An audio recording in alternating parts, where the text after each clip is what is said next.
नमस्कार, आप देख रहे हैं एमपी न्यूज। आपके साथ मैं हूं नम्रता बुंदेला। एमपी न्यूज के खास कार्यक्रम में आपका स्वागत है।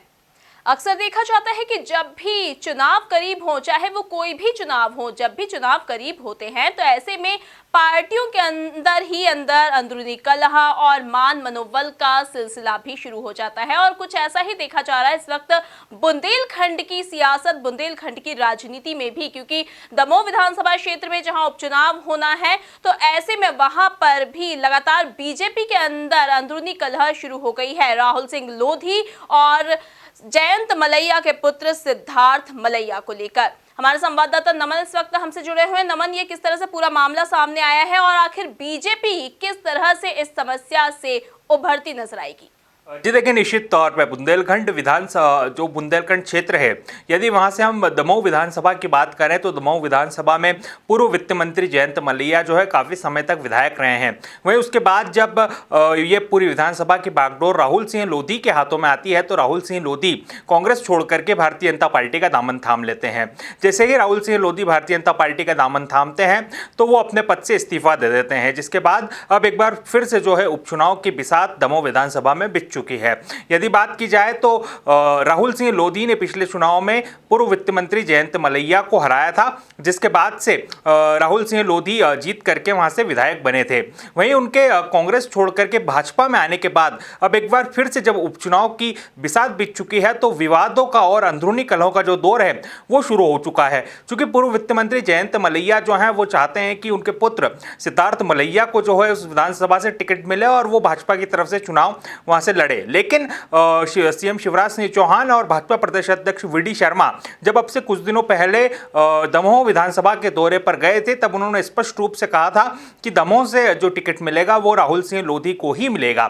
जिसके बाद से सिद्धार्थ मलैया ने जो है बैठने का मन नहीं बनाते हुए एक बार पूरे विधानसभा में आशीर्वाद यात्रा निकालकर वो जनता के बीच जा रहे हैं, जिसका स्पष्ट रूप से ये संकेत दिए जा रहे हैं कि सिद्धार्थ मलैया या तो आने वाले समय में एक बार फिर जो है निर्दलीय रूप होकर के चुनाव लड़ सकते हैं या तो फिर उन्हें किसी चमत्कार की अब उम्मीद जो है वो जता रहे हैं। लेकिन अब देखने वाली बात होगी कि सिद्धार्थ मलैया आखिर जिस चमत्कार की उम्मीद जताते नजर आ रहे हैं, क्या वो चमत्कार आने वाले समय में होता है या फिर सिद्धार्थ मलैया जो है भारतीय जनता पार्टी के साथ बगावत करते हुए एक बार फिर निर्दलीय उम्मीदवार के रूप में अपना नामांकन दाखिल करते हुए विधानसभा से विधायक का चुनाव लड़ते हमें नजर आएंगे।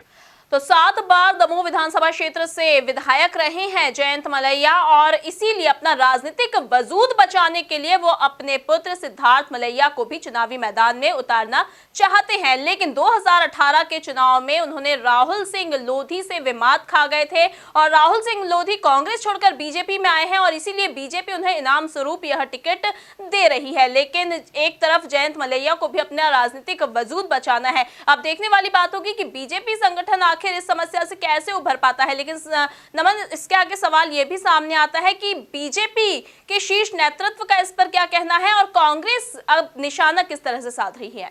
जी देखिए, निश्चित तौर पे कांग्रेस जो है लगातार इस मामले को लेकर के भारतीय जनता पार्टी पर निशाना साधती नजर आ रही है।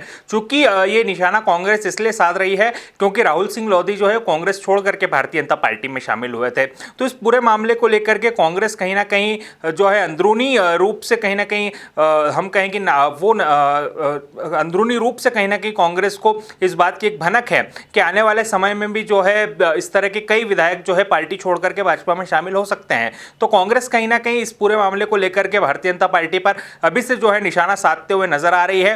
वहीं यदि बात की जाए भाजपा के शीर्ष नेताओं की तो भाजपा के जो शीर्ष नेता है वो भी कहीं ना कहीं इस मामले को लेकर के जहां एक और बचते नजर आ रहे हैं तो वहीं दूसरी ओर पार्टी की जो गाइडलाइन है उनके मुताबिक जो कार्यकर्ता हैं उनको व्यवहार करने का जो है दिशा निर्देश भी देते यहाँ पर नजर आ रहे हैं। बहरहाल अब देखने वाली बात आने वाले समय में ये होगी कि जिस प्रकार से सिद्धार्थ मलैया इस पूरे मामले को लेकर के पूरी विधानसभा में आशीर्वाद यात्रा निकाल रहे हैं, क्या उसका कोई प्रभाव आने वाले समय में दमोह के उपचुनावों पर पड़ता है या फिर एक बार फिर जो है राहुल सिंह लोधी भाजपा से चुनाव लड़के विधायक वहां से बनने में कामयाब होंगे?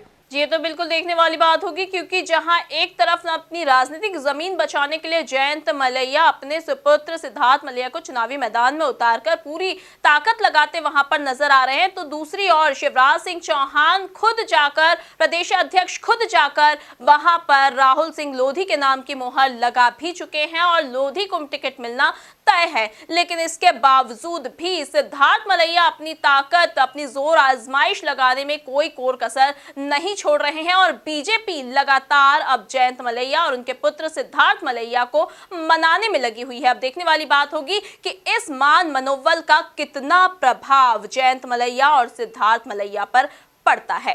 ताजा तरीन खबरों के लिए आप बने रहिए हमारे साथ, देखते रहिए एमपी न्यूज। नमस्कार।